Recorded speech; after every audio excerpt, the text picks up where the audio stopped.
Mission accomplished.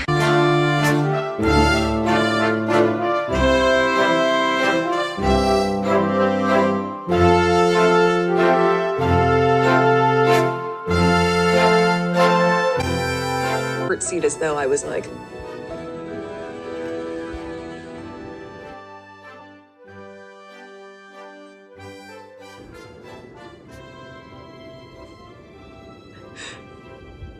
pleasure to meet you, Your Majesty. Like, was that okay? But wait, there's more. The conversation of he won't be given security, he's not going to be given a title. And also concerns and conversations about how dark his skin might be when he's born. Hold up. Hold up. There's Stop several right now. there's several conversations. There's a about conversation with you with Harry about how dark your baby is going to be? potentially and what that would mean or look like. Oprah, they're so racist. That's not racist. Because even black people want to know.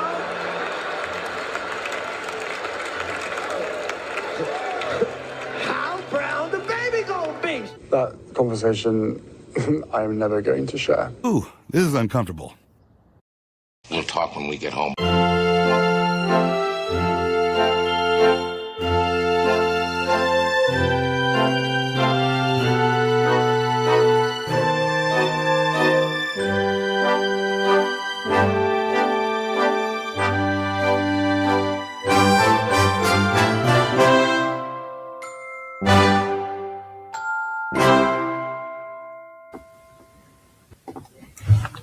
Well, hello. Let's put me sideways. There we go.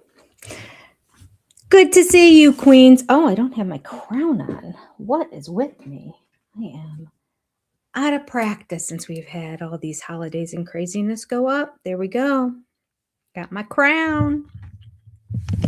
We today are reading chapter 36. So, hello to all of you. All right, not a lot of people. I have a broken fingernail. Doesn't look so great, does it? And I'm probably not getting it fixed till Friday. So I'll be recording my live stream tonight, my reaction video, and then my live stream with everybody else, all with no nail there. Okay. I might just rip the whole thing off. Okay. Not that you care. We are reading chapter 36. So anyway, I just wanted to check and make sure because this is not our normal time, but I said I was going to start adding it onto this time. And sure enough, here we are. Oh yeah, there's like 10 people here. Okay. So if you want to shout out and say hi in the chat, go ahead. If not, it's okay. You don't have to. Thank you for being here. And I know people will funnel in as we continue to read. If you can't hear me okay, let me know. Because I want to. Let me see. Maybe I could put this just up higher. It doesn't want to cooperate now. There we go. Might be a little annoying because it's kind of in front of my face. Let's see. We'll do this off to the side. Watch me knock it off my desk. Okay, we're going to give that a try. Trying to keep the book more in front of me so I'm not always looking sideways. Okay, this chapter is called The Jigsaw, which means no idea. I don't know. I don't understand the titles to 90% of his chapters until we get going there. Hello, Sarah. Good to see you. Welcome, welcome, welcome. All right, The Jigsaw. We're going to jump right in because I need to get out of here before 9:30. Let's see. I don't remember where we even left off. Look at the beginning of some of the chapters. Meghan viewed other people through self-interest, or as she called it, being kind to yourself. Her outspoken complaints in Finding Freedom, and again in her court statement. Oh, right, we were talking about the court thing. She felt unprotected in Kensington Palace, irritated her former staff. Okay, that's right. We were talking about the court case. 7 weeks later, Meghan changed her statement. She now admitted authorizing a friend to explain to Scobie the true position. Oh, yeah, that was that whole thing. I didn't know anything about it. But then it came out that she said, in the unfortunate event that this might possibly get leaked, what do you think about the way I wrote it? Doesn't it make me look like I'm in a good light? Yeah, that one. All right. Let's see. Scobie had a lot of contradictions also, which means he lied in court, right? Weren't his contradictions in court? I can't recall exactly. No one in Buckingham, this is how it ended. No one in Buckingham Palace had anticipated that Meghan would go through with the case. Accordingly, the 4 palace staff instructed David Engel, a solicitor, to send a clear message to the newspaper's lawyers. While the 4 did have evidence as to whether Meghan anticipated that her letter would be leaked, wrote the lawyer, he refused to describe the evidence. Okay.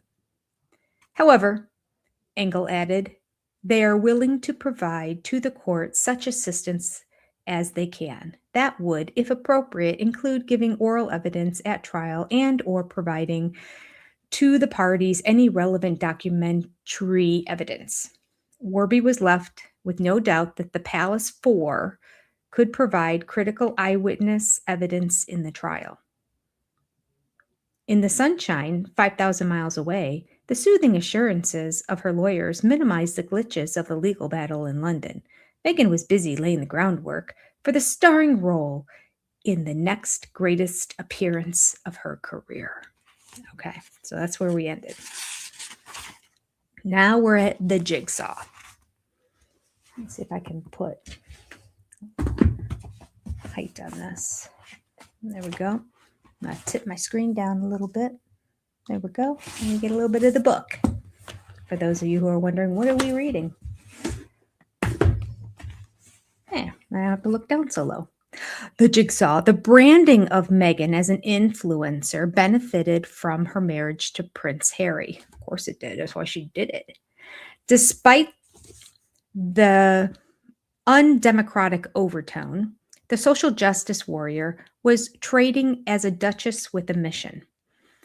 To forge a composite image of a unique woman, her communications staff were tasked with slotting together the jigsaw pieces: compassion, victimhood, fake news, racism, feminism, and motherhood.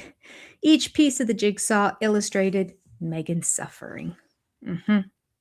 Based in Montecito, Christine Wheel Schirmer, the communications chief, and Toya Holness, the global press secretary, collaborated with London-based James Holt, previously a Downing Street aide of the former Deputy Prime Minister Nick Clegg, to deliver the Sussex's slogan, "Build compassion around the world." She doesn't go around the world unless there's a party or someone's paying her as an appearance. She's not building compassion around the world. Ugh, this stuff just does not ring true now that we see the outcome of it. So now she's how many years been in America, and how much philanthropy has this girl done?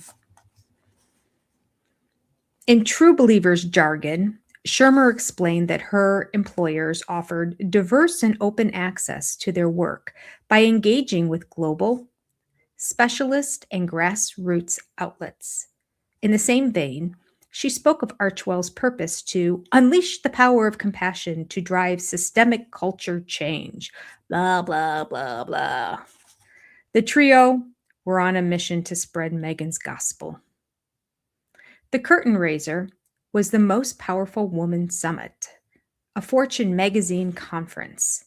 Although virtual because of COVID, the tickets cost $2,426 each for a virtual conference. What did they have to pay for? How much of a speaking fee did this girl get? Meghan, featured in the Courageous Leadership section, described herself as the most trolled person in the entire world in 2019. The most trolled. It's funny. an exaggeration, since Adele and Gemma Collins were among the many who were even more trolled. She recited how abuse had left her isolated and othered. Ooh, I don't know that word, othered. Being the victim of the racist antagonism that was manufactured and churned out was, she said, almost unsurvivable. I really hope when Tom Bauer writes his next book, which somebody said in the chat last time is coming out in March, I really hope that he doesn't do so many of these. I'm stopping in the middle of what are they called? Appositives. You stop in the middle of a sentence, step aside, give some other information, come back and finish a sentence. In this sentence, he did it twice within the same sentence. It's hard to follow. Okay. Sorry, I'm complaining. Moving on. At the heart of Meghan's argument was the unfairness of her mistreatment. Facebook and other social media platforms always carried hate-filled posts after she spoke about mental health, well-being, and gender equality. Well, I don't think it's about, anyway, let's go on. While her statements were obviously true and not controversial, the reaction to her own social media was callous, poisonous even. I am cautious of putting my family at risk. Right. What ended up inflammatory is people's interpretation. That's so big you can't even think about what that feels like. Like they didn't even have social media while they were, that's partly why she wanted to get out of there. Her social media all started as soon as she left London, came to America.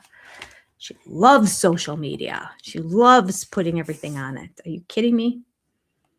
Using the phrases which viewers of the Netflix documentary The Social Dilemma would find familiar, she advocated to the conference, stop hate for profit. The world's biggest companies, she urged, should stop advertising on Facebook until the founder, Mark Zuckerberg, tackled the hate speech.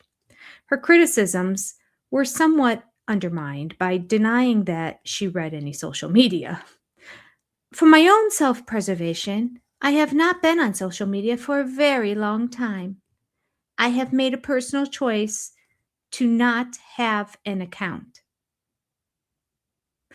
But yet she has one with her Archwell company and she has all these pictures of her and hair. Okay, just saying. Meghan claimed to have stopped using Facebook. Quote, I don't know what's out there, and in many ways, that's helpful for me, end quote. That declaration sat oddly with Meghan having been once the dedicated producer of The Tig, followed by over 3 million on Twitter, Facebook, and Instagram. On SussexRoyal.com, Harry had just posted on Mental Health Day, showing vulnerability in today's world is a strength, end quote. I guess that's what he posted.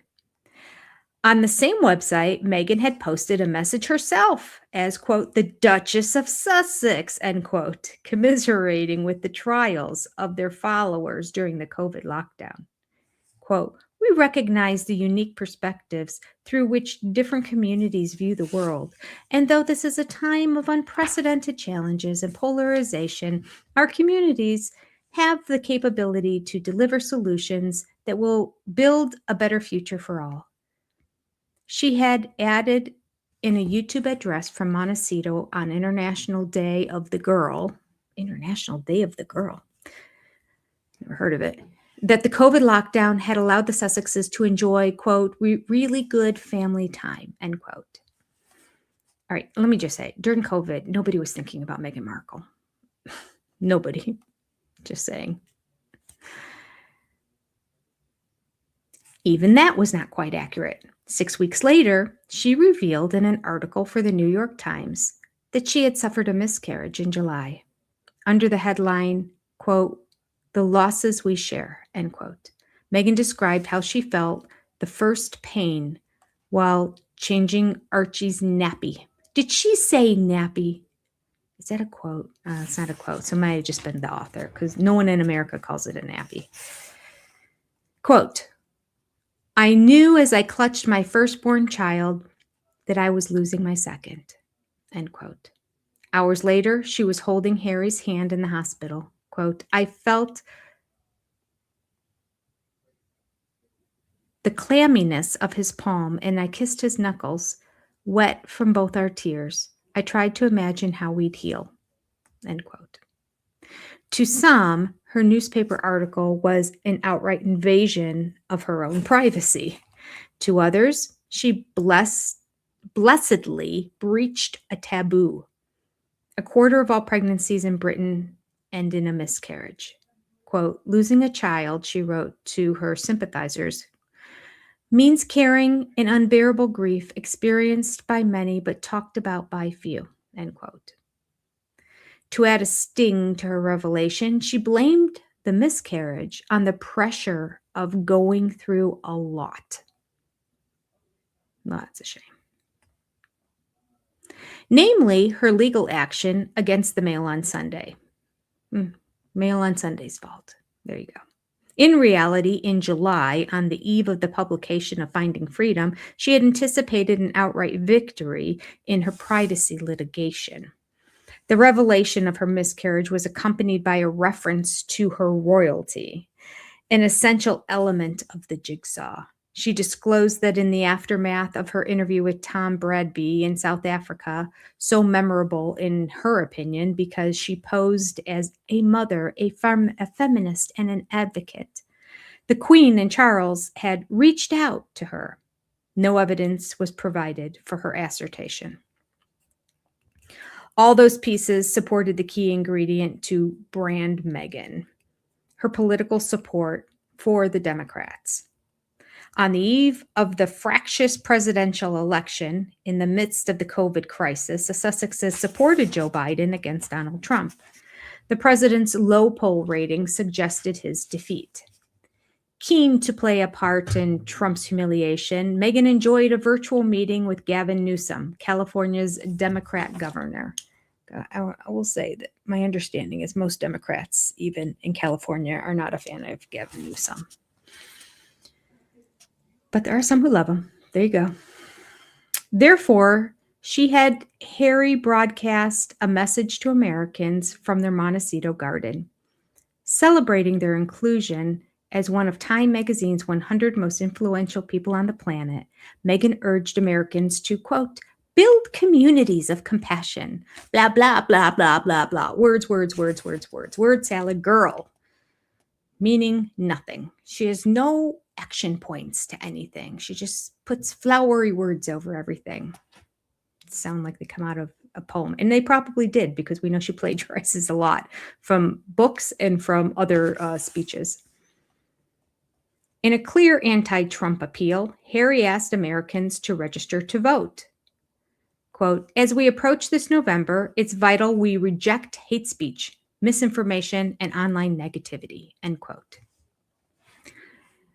The Sandringham Agreement for the couple to, quote, uphold the values of Her Majesty was broken.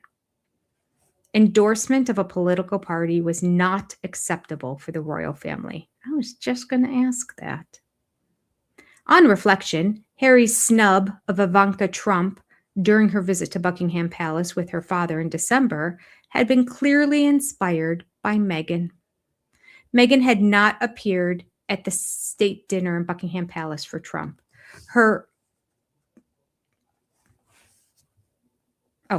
Partisanship, a word we don't read that often.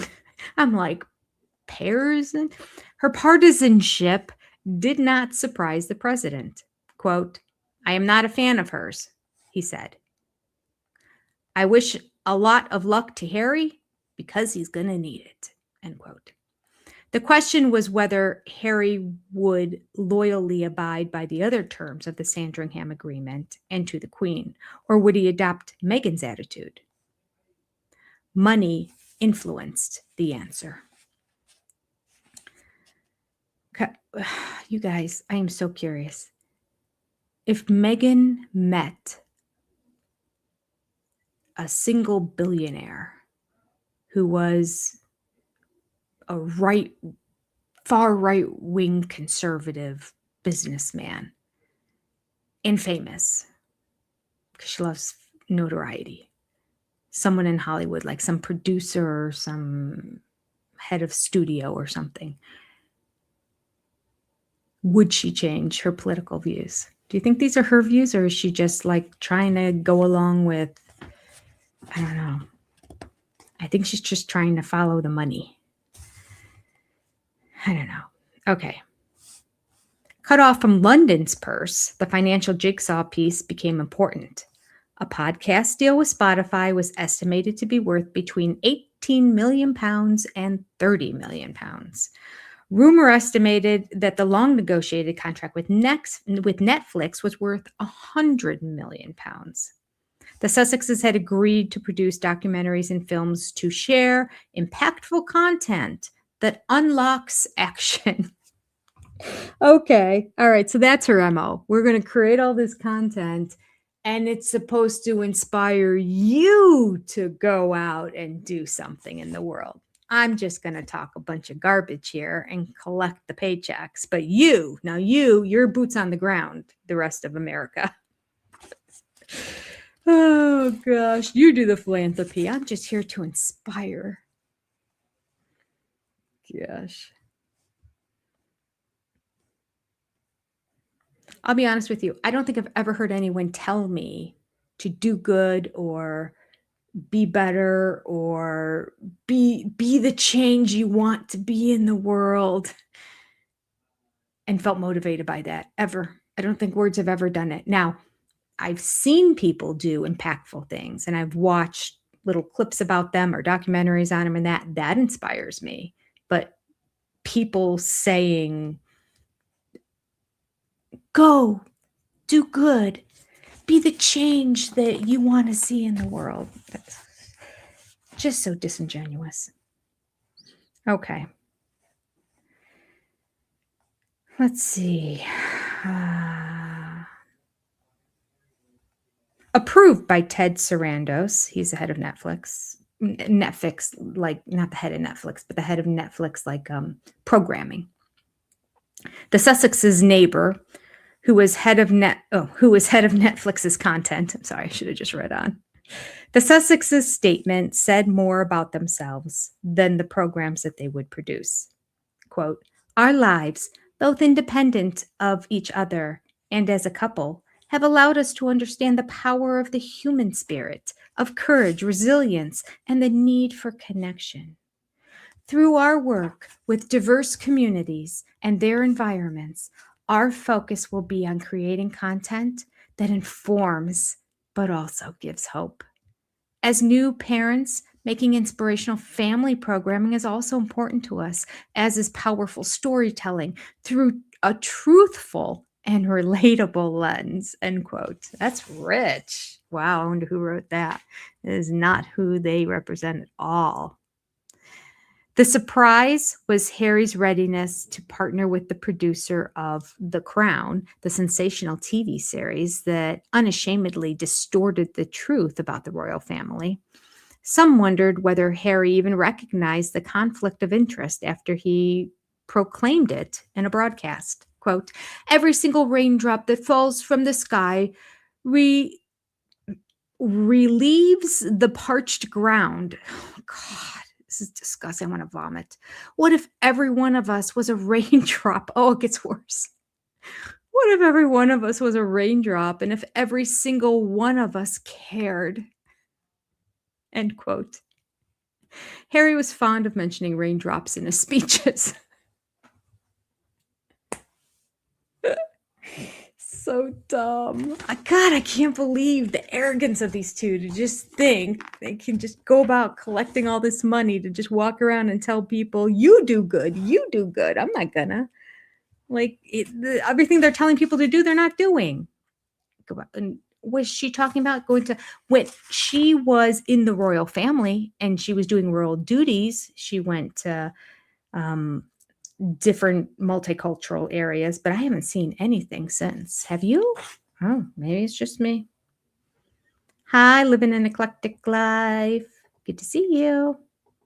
Yeah, 2,400. It's insane for a ticket to sit in front of your computer at home and watch a Zoom conference. I mean, I would watch it for $2,400.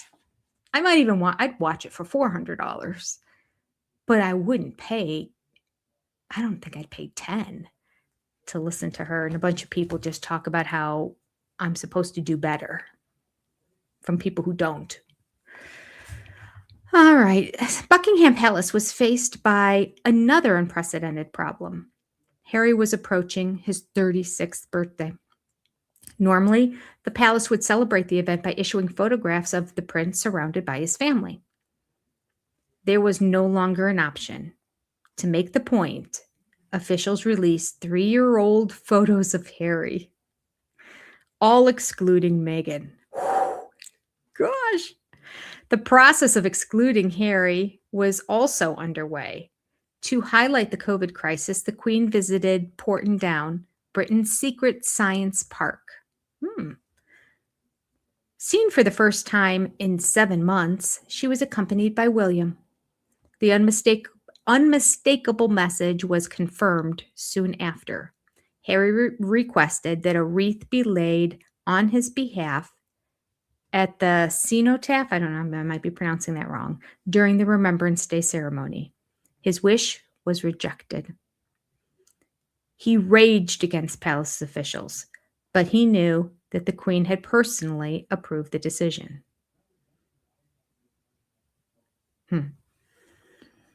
And does he not know that when he's raging then, he's raging against his grandmother, the Queen? She's going to see that? I don't know.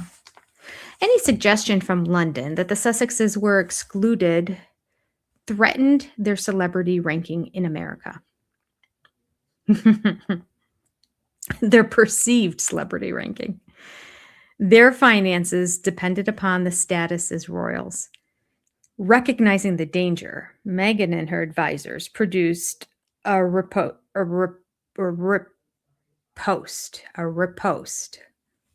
It's another word I don't use often or ever.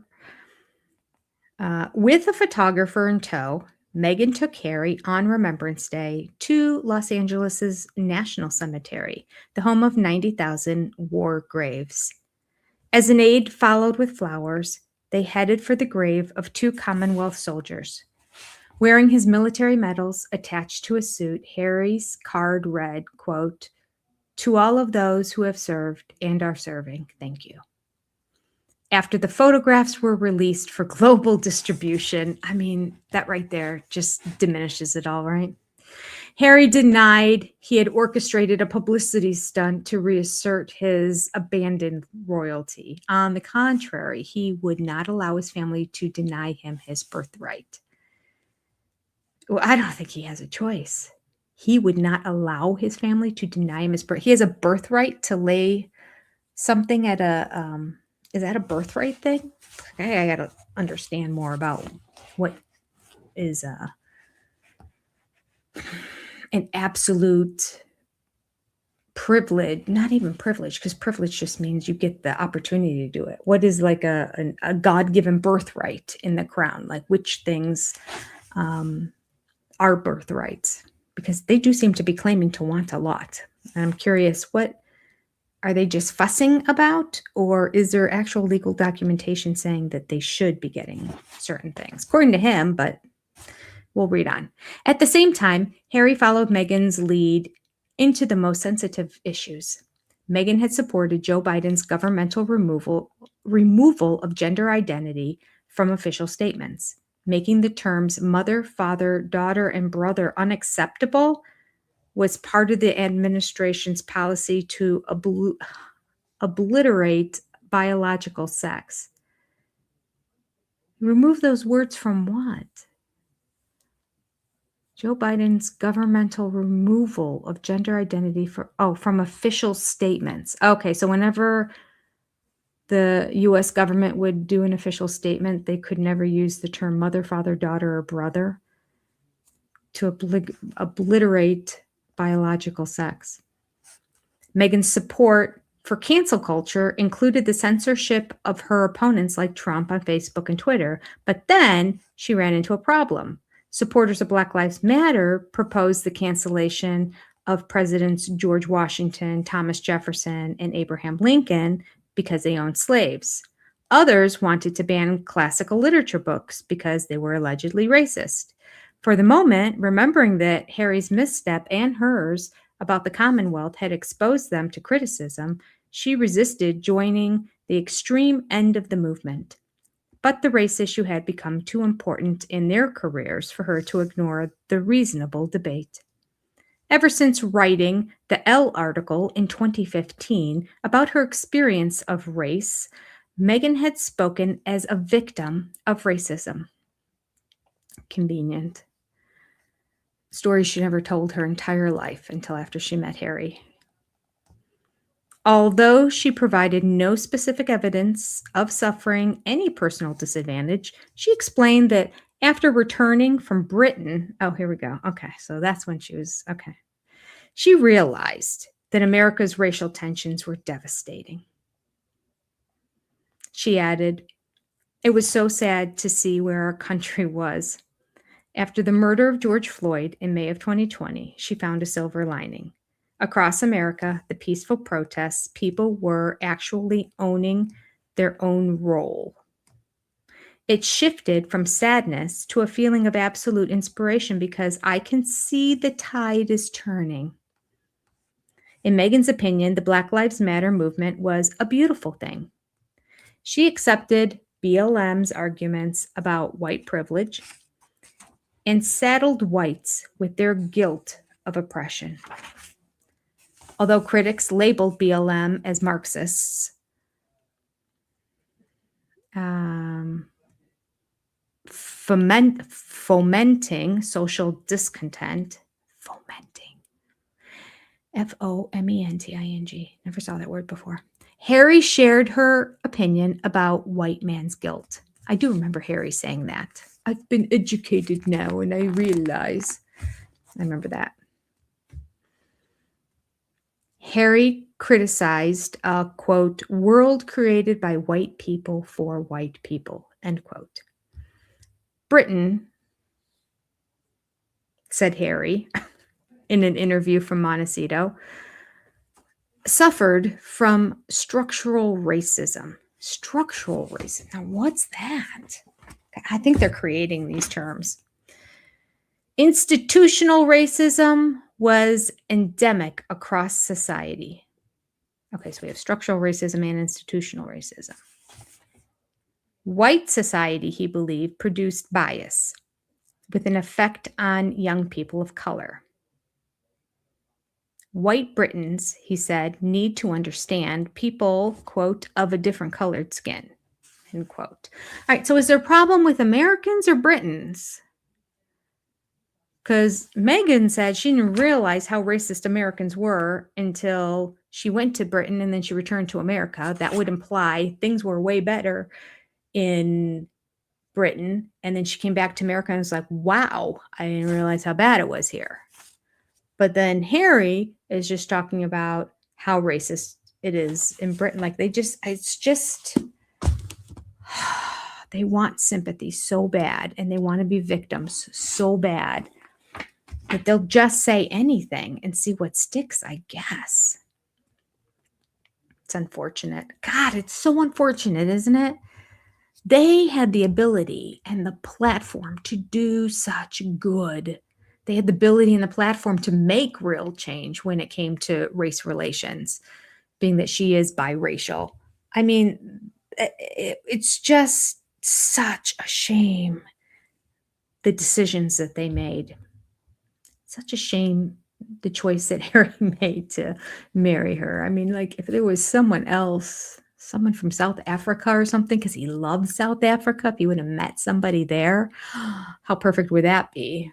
And then they'd be part of the Commonwealth and then part of the royal family. And then he could spend a lot of time there because he loves it there. Like, it seems like that would have been the perfect answer. Where did that one, his long-term girlfriend, where was she from? Didn't her name begin with a C?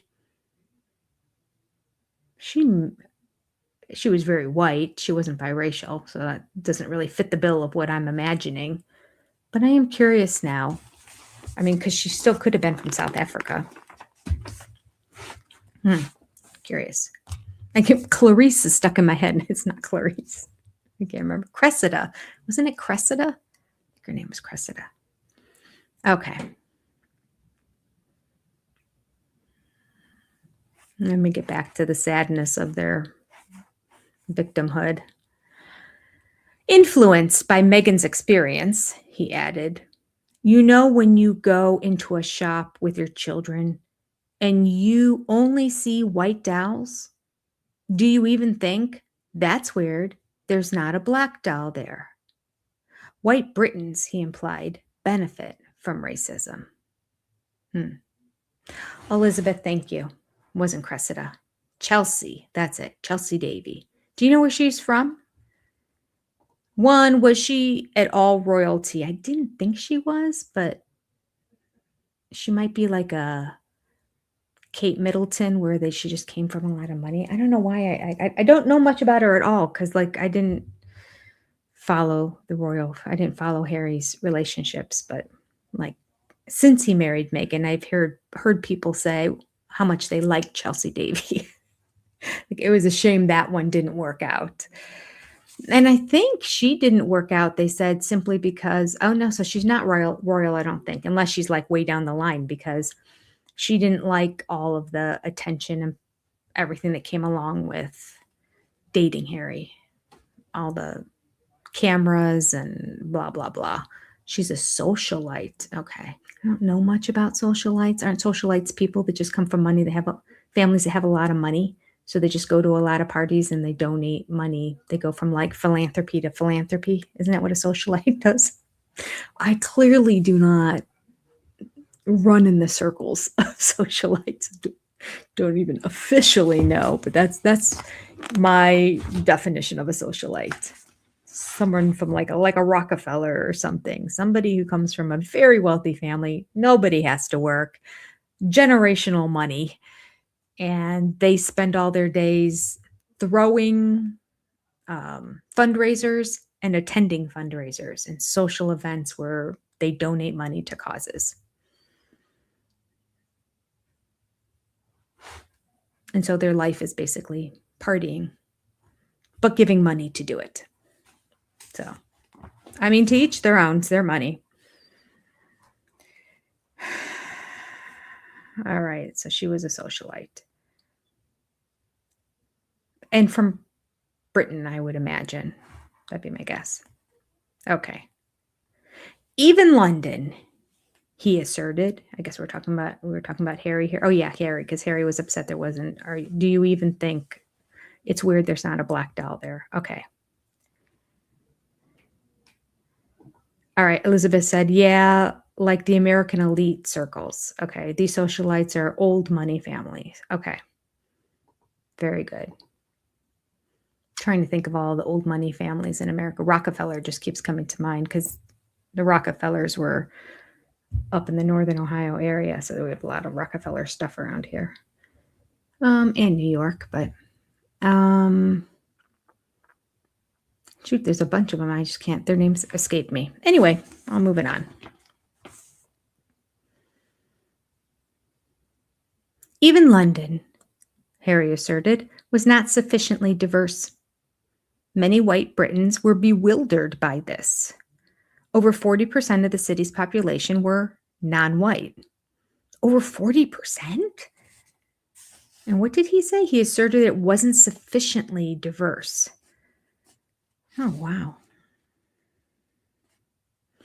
The mayor of London was the son of a Pakistani bus driver. His main rival in the last election was from a Jamaican family. The Home Secretary was the daughter of a Ugandan Asian refugee. The Chancellor of the, I don't know what this word is, Exchequer, was an Indian Hindu. The Foreign Secretary's Jewish father arrived in Britain from Czechoslovakia in 1938 to escape the Nazis. The government's business secretary and education secretary were children of immigrants from Africa. Trevor Phillips, a Black commentator, criticized the Sussexes for styling themselves as the next generation of trailblazers in their introduction to a new TV show, Black History Month. That's the name of the show. The Sussexes' TV program, wrote Phillips, made me want to look away.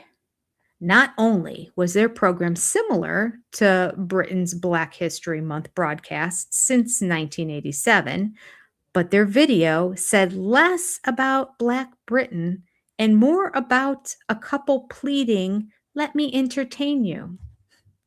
Wow. Harsh words. Phillips' comments probably never reached the Sussexes. Negativity was banned in Montecito. Wow. Do you think she really doesn't hear a lot of the comments that are said to her? I wonder. No, because she's been known. Other people said that she lives on her social media. So I don't think so. Okay. Elizabeth said Harry could have a hand pick. Yeah. That thing. Hi, Wendy. Good to see you. Yeah. Well, the problem is he's not that bright. He's not that street smart, and he's not that intellectually smart. And so he got duped. There's just the Americans, I guess, are more devious. We have more narcissists and women of issues over here who know how to manipulate, use their womanly prowess to trap a man. Something I never knew about until well after I was married. Apparently there's this whole world of, let me just find somebody with money, and it just disgusts me to think you have to sleep with that person often and you only like them for their money. Like, how? There's no amount of money that can get me to do that with somebody. I just don't understand it. It's a different world. Maybe it's a different time. Okay.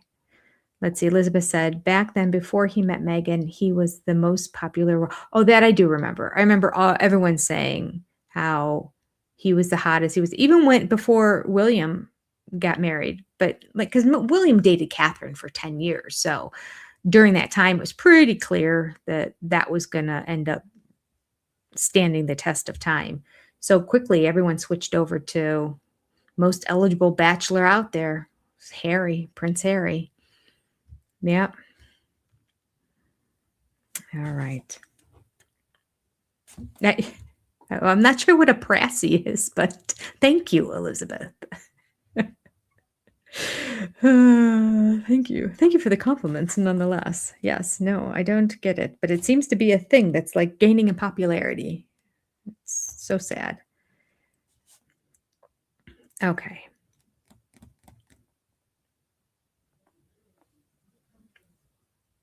As the family, this is a shorter chapter, so we only have one more page to go. As the family approached Christmas to be celebrated in Santa Barbara with David Foster and his wife, Catherine McPhee, young enough to be his daughter and I think his fifth wife, Meghan was drawing ever closer to Oprah Winfrey. Her show would be the perfect platform to lay out her experience of racism. Well, I can't blame, for somebody who's positioning herself, she's no dummy. She's right. She can manipulate with the best of them. What better platform in the world? Everybody watched that interview. All right. Reputedly America's most important TV star and worth $1 billion. Oprah Winfrey promoted herself as the nation's leading cultural personality. She had 19 million followers on social media. Those employed on her program were tightly controlled by lifelong non-disclosure agreements to prevent the publication of any damaging insights, not least to provide information for her critics that Winfrey earned her fortune by exploiting, quote, victims. Oh, there's some fighting words. Tom. Meghan's repeated homilies. I do need to clean my glasses. Meghan's repeated homilies about suffering trolls, racism, and prejudice made her a natural guest on Oprah's program. That's true. Oprah's seduction of Meghan was masterly, albeit of her eager supplicant. To include her, I feel so stupid when I read his book. I feel like an idiot. I feel like how Cody and Robin must feel just going through life. Honestly, come on, Tom, put it in basic English. Speak like an American.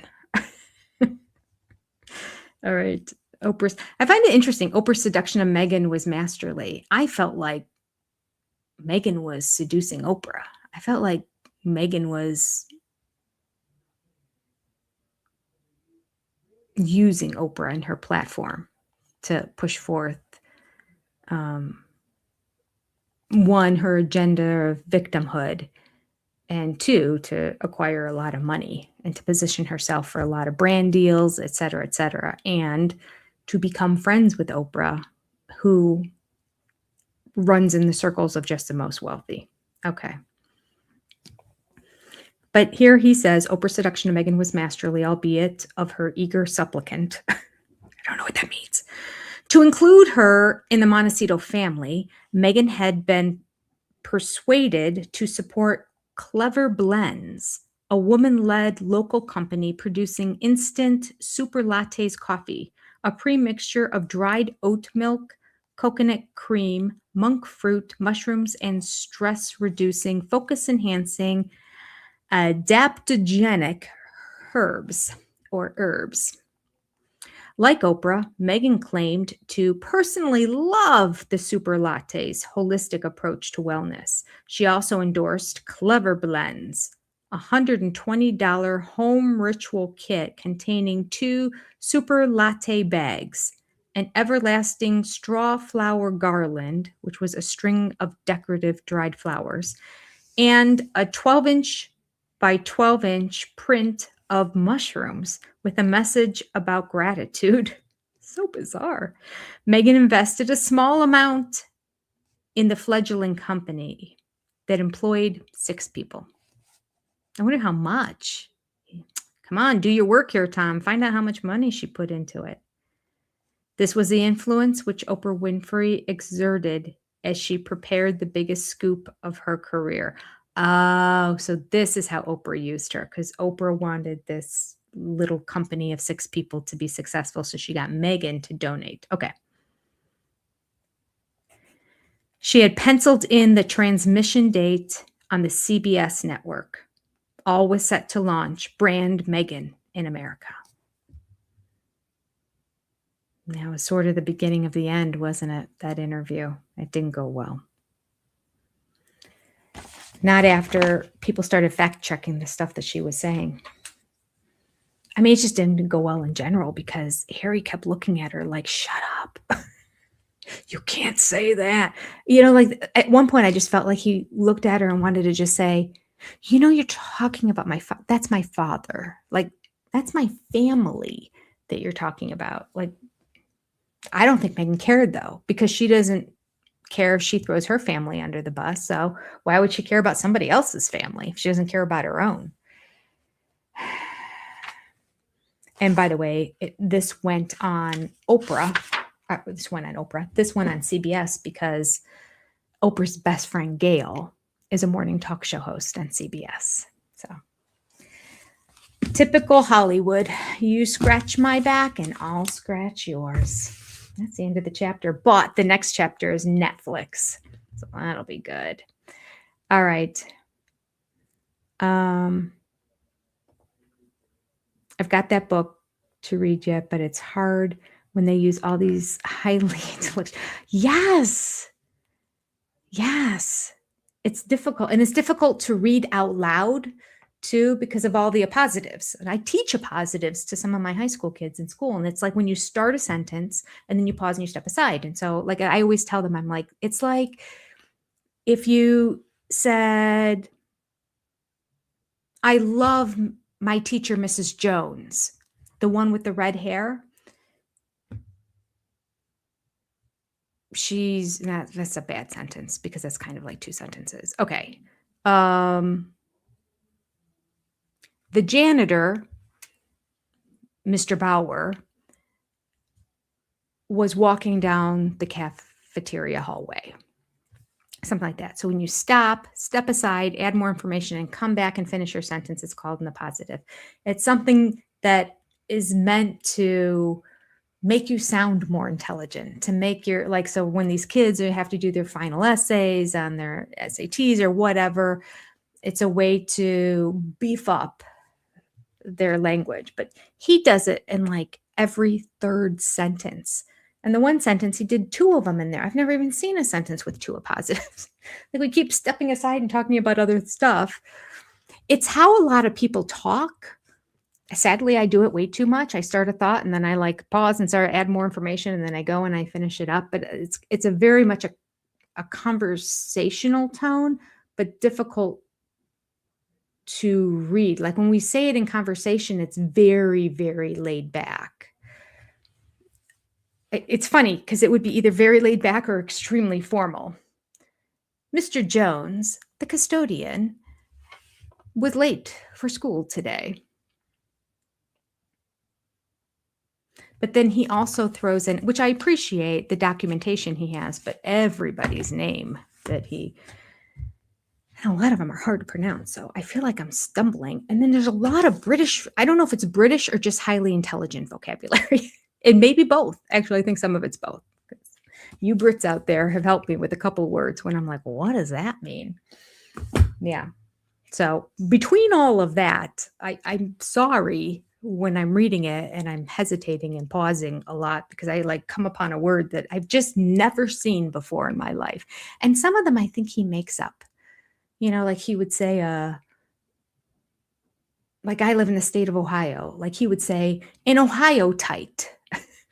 Like we would refer to ourselves as Ohioans, but like he would say, in Ohio tight, you know, or, you know, he'd just throw like a different suffix onto words and turn a noun into a verb and an adjective. And it hurts my head. All right. Have you read Meghan and Harry by Lady Company? It's really entertaining. I started listening to it on my drive back. I should have started it way sooner. It's a very long book. But I feel like by the time we finish this one, his next one will be out. So then we'll read the next one. But if we get through both of those, we can always go back and I can read Lady Colin Campbell's book for sure. But yeah, it's taking a while to get through some stuff because just like Tom's book, there's a lot of, like, I always just want to get to the good, juicy stuff right away. But I was listening to it while driving, so I couldn't look, I couldn't read to see the names of the chapters or anything. So I just listened to it all the way through. But I did enjoy it. I didn't enjoy listening to it. I forgot I had that too. I got all these Amazon credits, so I used them on Audible. You know, if you're willing to not, if you have Prime, but you're willing to get things not in 2 days, you skip a day, they give you like a Audible credit. So, and I had a subscription to Audible to get the audio version for the Sister Wife book that Christine wrote. And apparently never canceled it. So I've been paying for that for a while. So I went to cancel it. But right before I did, I'm like, I'm going to just redeem and find anything on Harry and Meghan that I can and listen to it. But I didn't listen to it till I was on my drive home because I didn't know if I'd have access to any of those credits after I officially got rid of my membership. I know once you download stuff from Audible and you get rid of the membership, you still have access to it. But I didn't know if the credits were up there, I could still have access to. Anyway, Elizabeth, does it reveal much gossip? I mean, it's pretty good. Yeah. And I haven't gotten to like much. It's really just the foundational stuff, kind of like the first couple chapters in here. I was enjoying it. I do find though that I will have sections of time that I like once I went back, I stopped at a restaurant, go to the bathroom or whatever, and I got back in the car and I'm like, oh, I didn't listen to that. I had to go back like a whole chapter and a half. Like, I don't remember that. I don't remember that. But that's because I was getting ready to get off at an exit. And once I start focusing on something else, I'm not listening to it. So it's not the best. Like if I was just on a straight highway the entire time, which I am a majority of the time. But anyway, neither here nor there. But it was pretty good with the little bit. So I think by the time I get to the really good parts, she's going to have some good stuff to reveal. Like she's kind of been in the know. They've tried to discredit her a lot online, saying that she doesn't know and she was a hussy that married into, like, I don't even really care about any of that. I just want to know if what she writes is true. Like, does she, like Tom, who I don't think has ever been sued, but if he has been, he's won, by any of the books that he's written. A lot of threatening. He said he's been threatened a lot, but I'm pretty sure I heard in an interview him say, I don't think that anybody ever even went through with it because they know that he has the documentation. Like, I just want to know, I'm assuming Lady Colin Campbell's book is the same. So I hope so. Because like, as long as it's true and it's facts, then I'm very interested in reading it. And I don't care anything about her or her life, or if she married somebody so that she could get more famous or something. Apparently that's the thing. All the kids are doing it these days. Woo, it's going to be a long night. All right. I got to get ready for my Sister Wives. Any of you who watch Sister Wives, it's coming up in the next 30 minutes. So I got to get my thing all set up to live stream. But we will do this 8:30 again.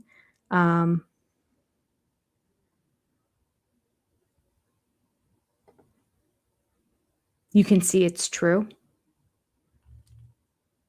with Lady Colin Campbell's book. You can see it's true. I hope so. I'll keep listening to it then. I'm not in the car very much. All three of my jobs I do from home. Unfortunately. I mean, fortunate and unfortunate, but like I don't get my steps in during the day and I'm not exercising as much as I need to be. But I don't get that car time to listen to stuff. So I will be going down for the baby shower to Tennessee, although my daughter will be with me. So I only have 2 hours until I pick her up. We'll be talking the whole time. All right. At some point, I'll listen to the rest of the book and I'll let you know. If it's good, we can always read it. All right. Take care, everybody. Have a good evening, my queens. And I will see you next Sunday night at 8:30. Goodbye.